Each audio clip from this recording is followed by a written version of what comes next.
तो प्यारे बच्चों, बहुत बहुत नमस्कार। आशा और उम्मीद फिर से यही है कि आप सब बहुत अच्छे हैं और अपने अपने घरों में सुरक्षित रहकर पढ़ाई कर रहे हैं। प्यारे बच्चों, इस वीडियो में अपन देखेंगे बिंदुवत आवेश के कारण विद्युत विभव। इससे पहले वाले वीडियो में हमने देखा बच्चे कि विद्युत विभव और विद्युत क्षेत्र की तीव्रता ई में संबंध है ना। प्यारे बच्चों, इस वीडियो में अपन देखेंगे बिंदुवत आवेश के कारण विद्युत विभव। बच्चे, थोड़ा सा अगर आपको समझ में आ रहा हो तो अपन ने पिछले चैप्टर में, मतलब चैप्टर फर्स्ट में, अपन ने ये देखा था कि बिंदुवत आवेश के कारण किसी बिंदु पर विद्युत क्षेत्र की तीव्रता क्या होती है। मतलब बिंदुवत आवेश के कारण विद्युत क्षेत्र की तीव्रता हम पढ़ चुके हैं प्यारे प्यारे बच्चों। इस वीडियो में अपन बिंदुवत आवेश के कारण विद्युत विभव देखेंगे। तो प्यारे बच्चों, विद्युत विभव क्या होता है ये आपको पता है। अनंत से किसी बिंदुवत आवेश को विद्युत क्षेत्र के किसी बिंदु में लाने पर जो कार्य करना पड़ता है उसे हम विद्युत विभव कहते हैं। या फिर ये कहें कि अनंत से किसी विद्युत क्षेत्र को, अनंत से किसी बिंदुवत आवेश को विद्युत क्षेत्र के किसी बिंदु में लाने पर किए गए कार्य W और उस बिंदुवत आवेश Q0 के आवेश को हम विभव कहते हैं। मतलब V = हम W/Q भी कह सकते हैं।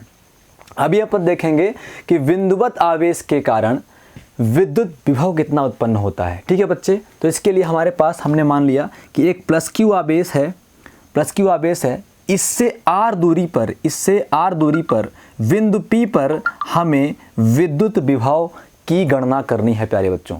और आप सबको पता है, जब भी किसी बिंदु पर विद्युत विभव की गणना करनी होती है प्यारे बच्चों, तो हमें एक अनंत पर बिंदु की कल्पना करनी पड़ती है। और इसी अनंत से एक +Q0 आवेश को, किस आवेश को बच्चों? +Q0 आवेश को यहाँ तक लाने में किया गया कार्य ही विद्युत विभव कहलाता है। कहने का मतलब ये है बच्चे, मैं ये कहना चाह रहा हूँ कि हमारा डायग्राम तो फिलहाल इतना ही है ना। उधर साइड कोई डायग्राम नहीं है। मतलब हमारे पास एक Q आवेश है, इस Q आवेश से R दूरी पर बिंदु P पर इस बिंदु आवेश के कारण इस बिंदु पर विद्युत विभव की गणना करनी है। लेकिन विद्युत विभव होता क्या है? विद्युत विभव अनंत से किसी बिंदु आवेश को उस बिंदु तक लाने में किया गया कार्य इस बिंदु का विद्युत विभव कहलाता है। मतलब किसी बिंदु पर विद्युत विभव ज्ञात करने के लिए हमें अनंत की कल्पना करनी पड़ेगी, अनंत से एक आवेश को लाना पड़ेगा। इसलिए बच्चे हमने रचना करी, बिंदु P से अनंत पर एक बिंदु आवेश लिया Q0। क्या लिया बच्चे? Q0 लिया, और उसे यहाँ तक लाने में किए गए कार्य की गणना करेंगे तो हमें इस बिंदु पर विद्युत विभव मिल जाएगा। तो वही मैंने लिखा है बच्चों, माना एक बिंदुवत आवेश Q से R दूरी पर स्थित एक बिंदु P है। बिंदुवत आवेश Q से R दूरी पर स्थित एक बिंदु P है, जहाँ विद्युत विभव की गणना करनी है। यहाँ हमें विद्युत विभव की गणना करनी है। इसके लिए अनंत से एक परीक्षण आवेश Q0 को, अनंत से एक परीक्षण आवेश Q0 को, है ना बच्चे, Q0 को, अनंत से एक परीक्षण आवेश Q0 को अनंत से P तक लाते हैं, है ना बच्चे। अनंत से Q0 को, आवेश Q0 को बिंदु P तक लाते हैं, बिंदु P तक लाते हैं। अब बच्चे, मैंने पिछले बार बताया था कि जब भी कोई चीज़ अनंत में रखी हो तो अनंत मतलब हमें नहीं पता क्या, हमें नहीं पता कितना दूर, बस ये पता है कि बहुत दूर। अनंत परिभाषित नहीं है। तो जब ये डिस्टेंस हम नहीं मेज़र कर पाएंगे बच्चे, तो हम कार्य की गणना नहीं कर पाएंगे, है ना बच्चे। क्यों? क्योंकि किया गया कार्य हमने 11th क्लास में पढ़ा था, बल गुणे बल की दिशा में विस्थापन, बल की दिशा में विस्थापन, बल गुणे बल की दिशा में विस्थापन। मतलब कहने का कार्य W = बल आपने F लगाया है, विस्थापन मतलब कितना दूरी कवर किया वो। अगर दूरी R कवर किया तो FR, वैसे 11th क्लास में इसे अपन FD कहते थे, है ना बच्चे। तो अभी ये अनंत से ला रहे हैं, तो अनंत की दूरी किसी को पता ही नहीं होती अनंत क्या है। तो जब भी कोई चीज़ अनंत में रखी होती है प्यारे बच्चों, तो उस पूरे क्षेत्र को हम छोटे छोटे टुकड़ों में बांटते हैं, छोटी छोटी दूरियों में बांटते हैं। तो वही हमने एक अल्पांश लिया है AB, जिसकी डिस्टेंस है बच्चे DR। तो वही बोल रहा है बिंदु P तक की दूरी को अल्पांशों में विभाजित करते हैं, इसमें एक अल्पांश क्या है बच्चे, dr है। यहाँ तक कोई दिक्कत प्यारे बच्चों को समझने में डायग्राम को। अब बच्चों एक बात और देख लो, बहुत महत्वपूर्ण बात आपको समझ में आना चाहिए। बच्चे हम इस आवेश को उठा के इधर ला रहे हैं, प्यारे प्यारे बच्चों समझ में बात आ रही है ना। इस आवेश को हम इधर ला रहे हैं, मतलब ये जो dr की दिशा होगी, विस्थापन की दिशा होगी बच्चे, किधर साइड होगी, इधर साइड होगी ना। विस्थापन की दिशा जो वेक्टर dr है, जो वेक्टर dr है प्यारे बच्चों, जो वेक्टर dr है इसकी दिशा इधर साइड होगी, है ना बच्चे। अब जो विद्युत क्षेत्र के कारण, जो बिंदुवत आवेश के कारण बल लग रहा है बच्चे, विद्युत क्षेत्र लग रहा है बच्चे, तो विद्युत क्षेत्र की दिशा आपको पता है, ये प्लस आवेश है और ये Q0 भी प्लस आवेश है ना बच्चे। तो प्लस प्लस में क्या होता है, प्रतिकर्षण होता है। तो मतलब ये मूल आवेश इस परीक्षण आवेश को उधर भगाएगा। तो विद्युत क्षेत्र की दिशा क्या होगी प्यारे बच्चों, विद्युत क्षेत्र जो वेक्टर E है इसकी दिशा बच्चे इधर साइड होगी। इसका मतलब जो विद्युत क्षेत्र है बच्चे, वेक्टर E और जो विस्थापन है dr, इनकी जो दिशा है विपरीत है प्यारे प्यारे बच्चों। तो मतलब वेक्टर E और वेक्टर dr के बीच जो कोण है प्यारे बच्चों वो 180 डिग्री है। कंफ्यूज मत होना, जो हमने विद्युत विभव और विद्युत क्षेत्र की तीव्रता में संबंध पढ़ा था प्यारे प्यारे बच्चों, वहाँ पे हमने इसको F लिया था, यहाँ पे हमने बल की दिशा। तो बात देखिए बच्चों, विद्युत क्षेत्र भी क्या लगाता है, बल लगाता है बाहर की ओर, है ना। तो ये भी एक तरह से फोर्स ही है प्यारे प्यारे बच्चों। तो यहाँ पे वेक्टर E और dr के बीच का कोण 180 डिग्री है, ये आपको पता होना चाहिए। क्यों, क्योंकि वेक्टर E उधर जा रहा है और वेक्टर dr इधर जा रहा है। तो जब कोई दो चीज़ें एक ही पॉइंट से दो तरफ जाती हैं तो उनके बीच का कोण क्या होता है बच्चों, 180 डिग्री होता है। मतलब अगर दिशा समान तो कोण 0 डिग्री और अगर दिशा असमान तो कोण 180 डिग्री प्यारे प्यारे बच्चों। अब मैंने जो आपको नोट्स कराई है बच्चों, सेम वही मैं ओपन कर लूँ, क्योंकि मुझे पता है कि फिर मैं थोड़ी बहुत लैंग्वेज जो है अलग करवा दूंगा प्यारे बच्चों। तो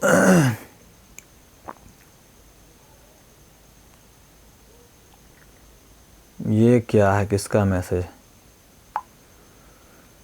है ना। तो फिर बच्चे लोग वही सेम नोट्स में आपसे जो मैंने नोट्स में कराया है वही सेम चीज़ें कराऊँ बच्चों, तो आपको दिक्कत नहीं होती है। नहीं तो आप बोलते हो सर एक बार आप नोट्स में अलग मेथड करा देते हो और यहाँ पे अलग मेथड करा देते हो, इसलिए एज इट इज़ बच्चे वही करेंगे जो मैंने नोट्स में कराया है। तो प्यारे प्यारे बच्चों अभी देखो, अगर आप चाहो तो ये मैंने विद्युत क्षेत्र बनाने के लिए कर दिया था, आप डायग्राम को केवल इतना रख सकते हो जैसा मैंने बुक में किया है। ये बिंदु आवेश है प्लस Q आवेश है, वो तो मैंने चारों तरफ दिशाएँ एरो इसलिए लगाया था ताकि आपको फील हो कि विद्युत क्षेत्र उत्पन्न हो रहा है। अब देखो बच्चों कि परीक्षण आवेश Q0 को, है ना, डायरेक्ट करते हैं बच्चों। देखो E है ये और ये किया गया कार्य है ना। तो अभी अपन देखते हैं बच्चों कि कहाँ गया यार, इतनी बड़ी नोट्स मैं लिखवा देता हूँ, है ना। विद्युत क्षेत्र की तीव्रता, विद्युत क्षेत्र की तीव्रता वेक्टर E तथा विद्युत विभव आप सबको पता होना चाहिए बच्चों कि विद्युत क्षेत्र की तीव्रता वेक्टर E क्या है प्यारे प्यारे बच्चों, सदिश राशि है, और विद्युत विभव भी क्या है, अदिश राशि है, भी में संबंध से, है ना प्यारे बच्चों। विद्युत क्षेत्र की तीव्रता वेक्टर E तथा विद्युत विभव V में संबंध से। प्यारे बच्चों क्या पढ़ा था संबंध हमने, ध्यान करो पिछला वाला, हमने बोला था कि विद्युत क्षेत्र या फिर विद्युत विभव जो है विद्युत क्षेत्र की तीव्रता के समाकलन के बराबर होता है। माइनस भी लगा था, है ना बच्चे, इनफाइनाइट से लेके R तक।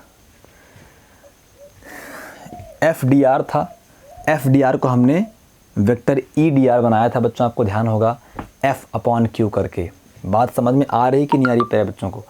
ये चीज़ जो है इक्वेशन नंबर 1 थी शायद, जब हमने पढ़ा है विद्युत क्षेत्र की तीव्रता एवं विद्युत विभव में संबंध। वहाँ हमने बोला था कि विद्युत विभव विद्युत क्षेत्र की तीव्रता के समाकलन के बराबर होता है।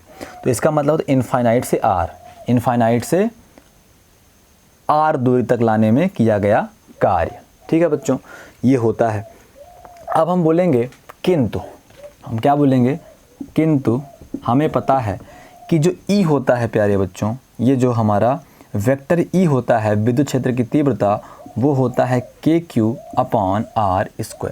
ठीक है बच्चों, एक बात और कि यहाँ से वेक्टर नहीं, केवल वेक्टर ई था, विद्युत क्षेत्र की तीव्रता और विद्युत विभव में संबंध था, वेक्टर V = EdR था। तो बच्चे हमें पता है कि विद्युत क्षेत्र की तीव्रता E = KQ/R²। ये अपन ने पढ़ा है फर्स्ट चैप्टर में, है ना। विद्युत क्षेत्र की तीव्रता E का मान क्या होता है, KQ/R² होता है।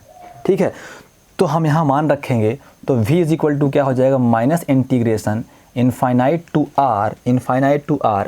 E का मान क्या है प्यारे बच्चों, E का मान है KQ/R², और यहाँ पे क्या है बच्चों, dr हो गया। कोई दिक्कत बच्चों को, dr हो गया। फिर क्या करेंगे अपन, तो V = इंटीग्रेशन। अब प्यारे बच्चों समाकलन भी आपको नहीं आता होगा, बायोलॉजी वाले बच्चे 11th क्लास में आपने थोड़ा बहुत पढ़ा होगा, तो यहाँ भी सेम वही है बच्चों। जो कांस्टेंट होता है, जो अचर होता है, उसे हम बाहर कर देते हैं। और मैंने बोला था अवकलन में कि अगर अवकलन x के सापेक्ष हो रहा है तो x के अलावा सब अचर हैं, सब कांस्टेंट हैं।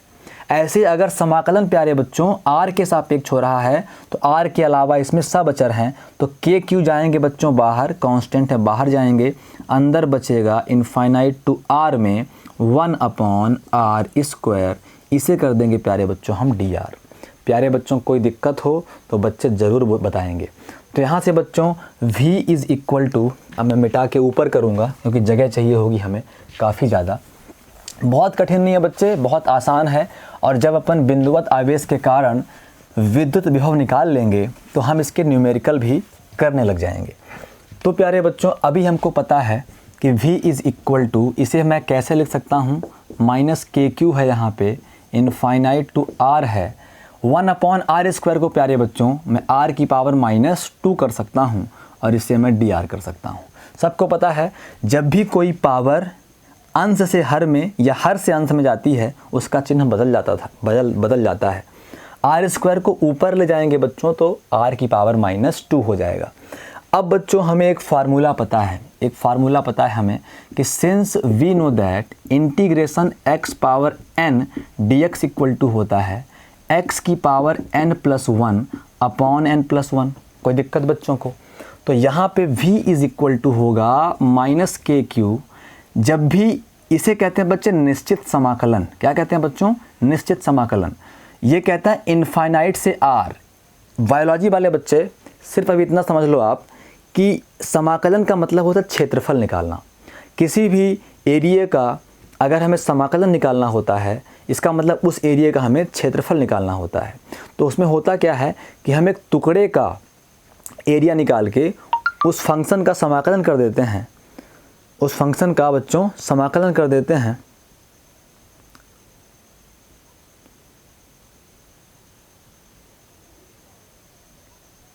है ना, क्या होता है प्यारे बच्चों, उस एरिया का हम समाकलन कर देते हैं तो हमें उसका एरिया मिल जाता है। तो आप मात्र ये समझो कि समाकलन करना मतलब क्षेत्रफल निकालना, है ना बच्चे।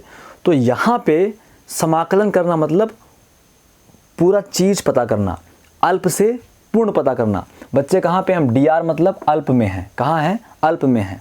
तो जब समाकलन हो जाएगा तो पूर्ण मिल जाएगा। dr मतलब ये अल्प डिस्टेंस। तो अभी अपन इस अल्प डिस्टेंस में निकाल रहे हैं विद्युत विभव, है ना बच्चे। जब इसका समाकलन कर देंगे तो यहाँ से लेके इनफाइनाइट से लेके r तक, ये कहाँ तक है, r तक है ना, इनफाइनाइट से लेके r तक का हमें विद्युत विभव मिल जाएगा। मतलब क्षेत्रफल में समाकलन का मतलब है अल्प से पूर्ण समाकलन, विद्युत विभव है अल्प विभव है, समाकलन मतलब पूर्ण विभव, है ना प्यारे बच्चों। ऐसे ही यहाँ भी वही चीज़ हो रही प्यारे बच्चों, बस ये निश्चित समाकलन है। तो पूर्ण वाले में क्या होता है कि जितना है पूरा समाकलन, लेकिन निश्चित समाकलन में आप लिमिट बता सकते हो कि भाई मुझे यहाँ से यहाँ तक का ही समाकलन चाहिए। जैसे मान लो कि हमारे पास क्या है, हमारे पास ये है आयत है। आयत में क्या है बच्चों, ये मान लो कि ये मूल बिंदु है, ये बच्चे मूल बिंदु है, यहाँ पे 0 है और यहाँ पे 1 है। तो इंटीग्रेशन जब मैं कर दूंगा आयत, तो आ जाएगा आयत का पूरा क्षेत्रफल। लेकिन बच्चे मान लिया कि ये 2 था और ये 1 था बच्चे, लेकिन अगर मैं 0 से 1 कर दूंगा, समाकलन 0 से 1 आयत, मतलब आयत का क्षेत्रफल 0 से लेके 1 तक का, मतलब केवल इतना ही क्षेत्रफल निकल के आएगा। बच्चों को समझ में बात आई कि नहीं आई? मतलब समाकलन में आप लिमिट लगा सकते हो, तो जितने की आप लिमिट लगाओगे, जहाँ तक की आप लिमिट लगाओगे, वहीं तक का क्षेत्रफल मिलेगा। तो बच्चे हमारे पास ये अल्प था, dr अल्प था, तो अल्प दूरी के कारण विद्युत विभव निकाला हमने। इसका समाकलन कर देंगे तो पूर्ण विद्युत विभव निकल जाएगा प्यारे बच्चों। लेकिन पूर्ण मतलब कहाँ? यहाँ से लेके यहाँ तक के कारण। हमें चाहिए क्या? Q0 से लेके R तक के लिए। इसीलिए जब मैं इसका समाकलन करूँगा बच्चे इनफाइनाइट से R, तो हमें केवल विद्युत विभव प्यारे बच्चों इस क्षेत्र का निकलेगा, इनफाइनाइट से R दूरी तक का। तो बस समाकलन का एक रूल है कि ये जो लिमिट है, जब अपन समाकलन कर देते हैं तो ये लिमिट बच्चों इधर लग जाती है। अब x पावर n का समाकलन x पावर n+1 और n+1, तो ऐसे ही r पावर -2 का समाकलन r पावर -2+1। बच्चे n के स्थान पे क्या है? -2 है ना, तो n+1, यहाँ n+1, यहाँ -2+1, अपॉन में भी बच्चों -2+1 कर देंगे और ये हो जाएगा इनफाइनाइट टू R। कोई दिक्कत प्यारे बच्चों को? बच्चों अगर दिक्कत हो तो आप सब मुझसे बताते चलना, है ना। अब इधर करते हैं इसको, डायग्राम अभी नहीं मिटाते अपन। वैसे कहो तो हम डायग्राम मिटा दें, डायग्राम का अब काम रह नहीं गया है। ठीक है बच्चे, डायग्राम मिटा देते हैं। तो अभी आगे बढ़ते हैं। तो v is equal to -kq, है ना। अब क्या होता है बच्चों? Upper limit minus lower limit. थोड़ी दिक्कत जाएगी बायोलॉजी वाले बच्चों को, लेकिन थोड़ा सा आप प्रैक्टिस कर लोगे तो बन जाएगा। ये होता है बच्चे अपर लिमिट माइनस, पहले इसको सॉल्व कर लें तो r की पावर हो जाएगी बच्चों -1 अपॉन -2 में 1 गया तो -1, ये इनफाइनाइट से r। ऐसे बच्चे v इज़ इक्वल टू, अब ये माइनस बाहर आएगा तो माइनस माइनस प्लस बन जाएगा, तो kq into r power -1 infinite to r power -1 infinite to r। तो v इज़ इक्वल टू प्यारे बच्चों kq r पावर -1 को 1/r कर सकते हैं इनफाइनाइट से r। अब प्यारे बच्चों क्या बोलेंगे हम? v इज़ इक्वल टू, कौन हल्ला कर रहा है बाहर यार? तो v इज़ इक्वल टू क्या हो जाएगा प्यारे बच्चों? हो जाएगा kq बाहर है बच्चों, kq बाहर है। ये होता है अपर लिमिट माइनस लोअर लिमिट, अपर लिमिट माइनस लोअर लिमिट प्यारे प्यारे बच्चों।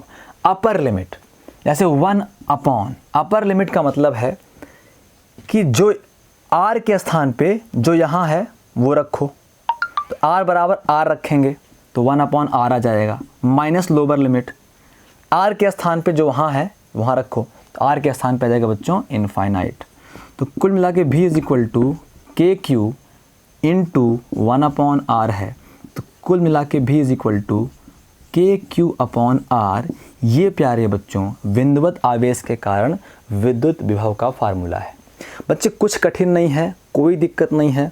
अगर आपको दिक्कत लग रही है बच्चे तो मैं एक बार फिर से बता दूंगा, लेकिन मेरे हिसाब से कोई समस्या नहीं है। देखो कितना आसान है। अब तो मैं बिना डायग्राम के भी जल्दी से 2 मिनट के अंदर ये जो व्यंजक है हमारा, जो पेपर में आता भी है, बिंदु आवेश के कारण विद्युत विभव की गणना करना, बिल्कुल बता देता हूँ बच्चे। क्या करोगे आप सीधे बोलोगे आपके पास एक +q आवेश है, इससे r दूरी पर एक बिंदु P है जहाँ विद्युत विभव हमको ज्ञात करना है। अब विद्युत विभव जो होता है अनंत से किसी आवेश को यहाँ तक लाने में किया गया कार्य होता है। तो एक अनंत पर Q0 की कल्पना कर लेंगे बच्चों। तो अब हमें पता है, हमने पहले ही पढ़ा है कि ये जो है अनंत दूरी है, अनंत दूरी हम नाप नहीं सकते, मेज़र नहीं कर सकते, तो उसके लिए हमें एक अल्पांश दूरी लेनी पड़ेगी। तो इसमें मैंने AB ले लिया और डिस्टेंस थी बच्चे dr। क्या थी ये डिस्टेंस? dr थी। तो अब जो वेक्टर dr है प्यारे बच्चों, उधर से इधर ला रहे हैं चीज़ को, तो दूरी जो है इधर जा रही है। अब इस बिंदु के कारण विद्युत क्षेत्र की तीव्रता जो है वेक्टर E प्यारे बच्चों, ये इधर जा रही है ना। तो ई में और डी आर में जो एंगल है वो 180 डिग्री का है। अब प्यारे बच्चों सीधे बोलेंगे, सिंस हम जानते हैं कि जो विद्युत विभव होता है वो माइनस इनफाइनाइट टू आर होता है बच्चों ई डी आर। कोई दिक्कत प्यारे बच्चों को? Infinite to r e d r होता है प्यारे प्यारे बच्चों। तो ये चूँकि हम पिछले ही वीडियो में कर चुके हैं विद्युत विभव और विद्युत क्षेत्र की तीव्रता में संबंध से, लेकिन हमने पिछले लेसन में पढ़ा है बच्चों कि विद्युत क्षेत्र की तीव्रता जो होती है E is equal to k Q upon r square होता है। तो सेम यही वैल्यू यहाँ पे हम इनफाइनाइट टू आर में E के स्थान पे के क्यू अपॉन आर स्क्वायर कर सकते हैं बच्चे। फिर मैंने बोला है प्यारे प्यारे बच्चों से कि आर के सापेक्ष समाकलन है, तो आर के अलावा सब अचर हैं, कांस्टेंट हैं। तो बच्चे के अचर है बाहर जाएगा, क्यू अचर है बाहर जाएगा। जो अचर होता है बच्चे वो कचर जाता है, अब कचर के उसको बाहर कर देते हैं, ठीक है ना। तो आ गया 1 अपॉन आर स्क्वायर और हो गया प्यारे बच्चों डी आर।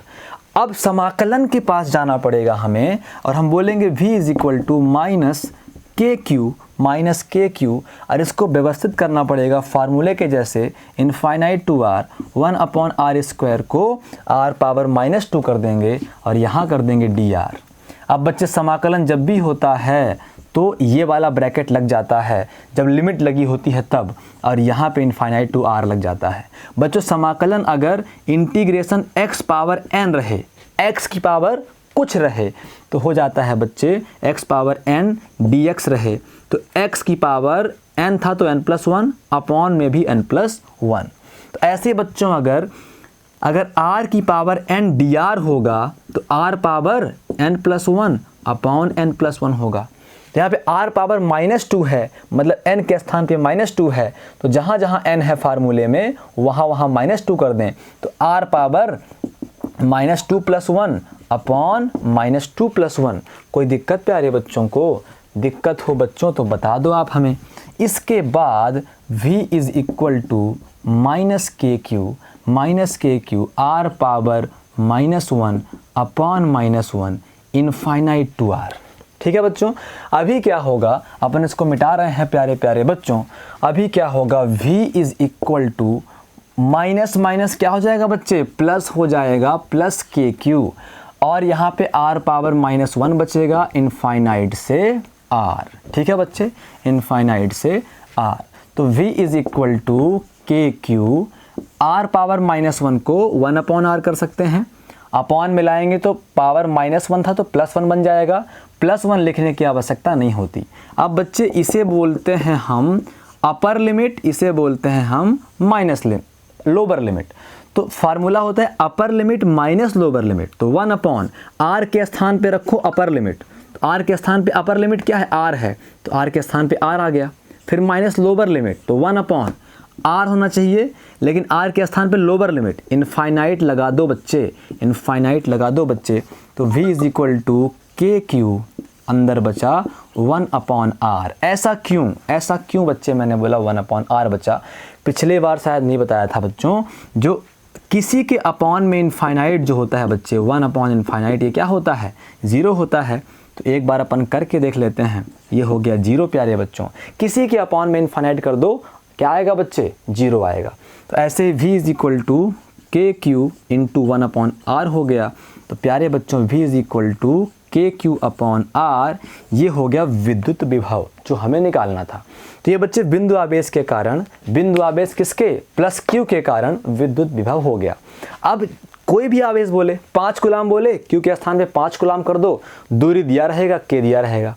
तो इससे प्यारे बच्चों बहुत सारे न्यूमेरिकल बनेंगे। लेकिन मैंने हमेशा कहा है कि जब भी आप व्यंजक करो बच्चे, जब भी आप कोई व्यंजक लिखो तो ग्राफ वगैरह अपने आप से बनाने का प्रयास किया करो। थोड़े बहुत ग्राफ मैंने जो है तो ग्राफ बनाए हैं बच्चों, वही ग्राफ की मैं कल्पना कर लेता हूँ। अब लिखेंगे v और r में वक्र, v और r में वक्र है ना बच्चे, वक्र मतलब ग्राफ कर दें, v और r में ग्राफ। तो बच्चे ग्राफ, अब आप देखो फार्मूला है v is equal to k Q upon are, मतलब v r के व्युत्क्रमानुपाती होता है। v क्या है, r के व्युत्क्रमानुपाती है। तो बच्चे जब भी व्युत्क्रमानुपाती होता है तो मैंने बोला है कि दोनों में उल्टा संबंध होता है।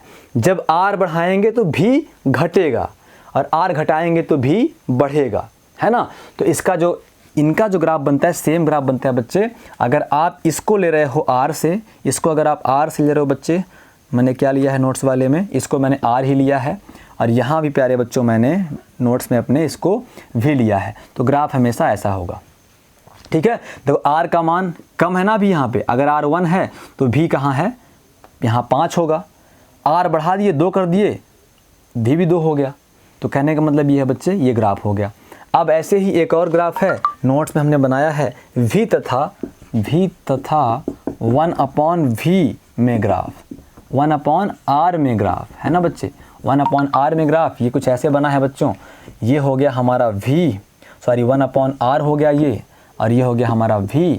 तो भाई 1/R देखो, अगर V is equal to KQ/R, तो बच्चे V इज इक्वल टू ना है 1/R, तो ये बढ़ेगा तो यही बढ़ेगा, तो जब V बढ़ेगा तो R बढ़ेगा। देखो V बढ़ रहा है तो R बढ़ रहा है, यहाँ R भी उतना ही, यहाँ V भी उतना ही, मतलब 1/R, यहाँ 1/R भी उतना है, V भी उतना है, 1/R भी उतना, V भी उतना, 1/R भी उतना ही, V भी उतना ही। तो कुल मिला के ये हो जाएगा इनके बीच का ग्राफ, आप ऐसे कर लेना। ठीक है बच्चे, तो अभी इस पर अपन को करना है न्यूमेरिकल, अभी ऐसा नहीं है कि बस ख़त्म हो गया। तो कुल मिला के अपन ने इस चैप्टर में पढ़ लिया विद्युत विभव, विभवांतर पढ़ लिया, उसके बाद बच्चे विद्युत क्षेत्र की तीव्रता और विद्युत विभव में संबंध पढ़ लिया, उन पे बेस्ड न्यूमेरिकल कर लिए बच्चे। आज हमने पढ़ा बिंदुवत आवेश के कारण विद्युत क्षेत्र की किसी बिंदु पर विद्युत विभव। अब अगले वीडियो में बच्चे आज ही अपन न्यूमेरिकल्स पढ़ लेंगे। ठीक है प्यारे बच्चों, तो मिलते हैं अगले वीडियो में, तब तक के लिए नमस्कार।